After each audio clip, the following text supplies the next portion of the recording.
All right, the LA Chargers just found the perfect fit.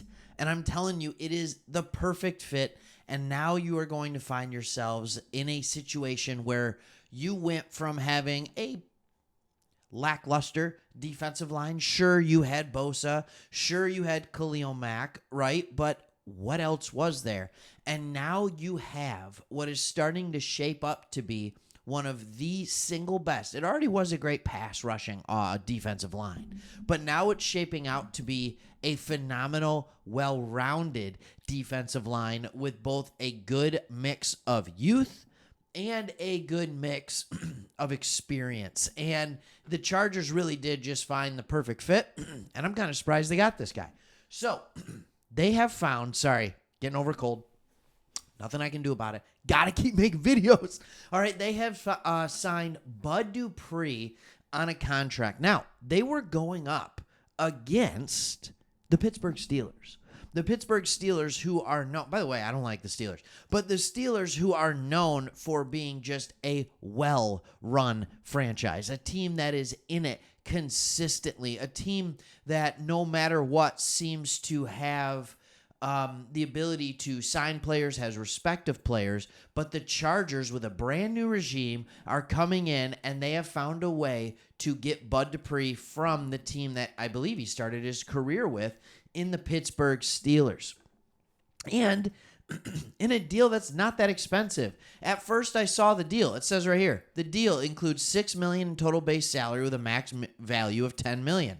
And then I read back, oh, it's a 2-year contract. So in other words, they're paying him $3 million a year. Now, I understand he's an older edge defender, but he's an edge defender that has the ability to move inside a little bit. We'll talk about the importance of being able to do that, and we'll talk about what 4 or 5 man rushing sets can look like for this team, and it is scary, but they have done something in one off season that great teams do. So we're going to talk about that. Then we're going to talk about more the exact fit of Bud Dupree in this defense and what you can expect out of him. So in one off season, they have gone from being a team that many people view as soft, all right, under the last coaching staff, a defense that rated 31 in EPA per play, and an offensive line that couldn't get running backs any room. So they've gone from what is arguably weak up in the trenches, even though fancy with their good edge rushers, to a team that may be a top 5, definitely a top 10 team as far as it goes in the trenches. Now, is there still work to be done on the outside? That, time will remain to be seen on that. But they have gone to a team that now has work and can work in the trenches with any team in the NFL. All right, this puts them per over the cap, an estimated cap space this season of $24 million, assuming his deal is the $3 million, and $69 million the following year.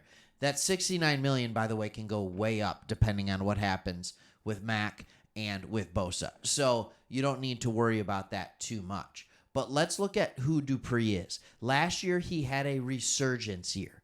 31 years old, he's got 6.5 sacks, 39 tackles, 2 forced fumbles, and started 16 games for the Atlanta Falcons. The 2 years before that, he was hampered by injuries. So it's not like he couldn't play before that. He's always been a guy who can play. The question was, can he still play at a high level because of the injuries? And the answer became a resounding, yeah, he can still play. All right, he can still play. Now, it's not like he wasn't playing at all in 2021 and 2022. He had 400 and 450 snaps. But last year, he played 725 snaps. 725 snaps as a defensive lineman. He was on the field all the time. Before that, in Pittsburgh, he almost 1 year in 2019 almost had 1,000 snaps.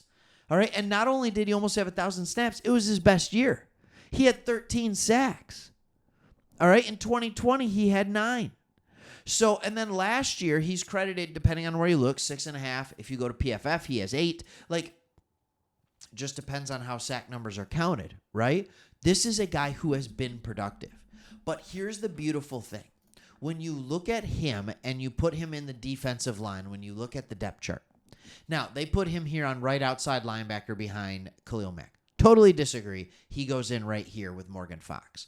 All right, so you have defensive lines where you can play. All right, if you want to have a heavy pass rushing set, you can stand up Mack. All right, then you have Bosa on the other side.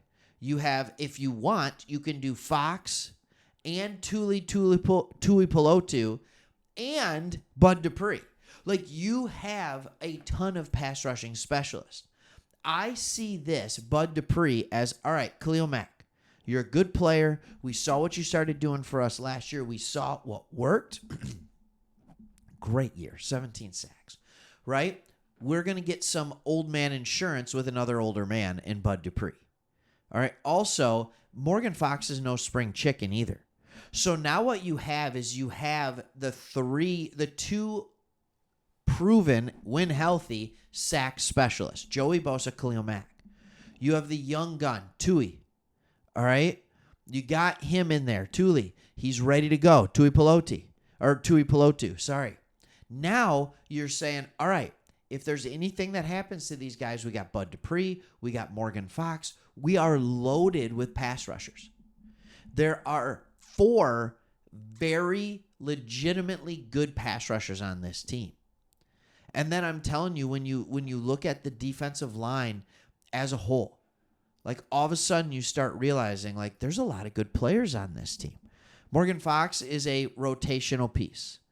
Tuli, thank you. All right. But then I'm telling you, Poona Ford, all right, settling in the middle. That run defense is going to be settled down. All right. Excited about Ebogbe, the defensive rookie. And I'm telling you, a guy that you can't sleep on entirely, and he's going to come in, he's going to do some things for you, is Christopher Hinton. He is a man who knows this system. He just happens to be in the perfect place. All right, he understands this defensive system. He played well at the University of Michigan, and quite frankly, has not been a terrible pro. All right, he hasn't been in his first 2 years for a guy that went undrafted. All right, he's not a bad football player, and I think he's a guy who can find the field. So now all of a sudden you have this defensive line, and I can't reiterate this enough, that without the help of the linebackers, without having to blitz like crazy, might be and have the best, like just pure pass rushers when healthy in the NFL. Think about that. You have what might be the strongest position in the NFL, which is your edge rushers with that 4-man rotation. With Bud Dupree, Tuli Pelotu, Khalil Mack, and Joey Bosa. Name a team that has 4 better edge rushers than that with that depth. All right, thank you so much for watching. Hope you like it. We are almost to 5,000. Let's get there. All right, hit that subscribe button. Would love it if you do. Who's your favorite offseason edition? Leave that comment in the thread below. Thanks. See ya.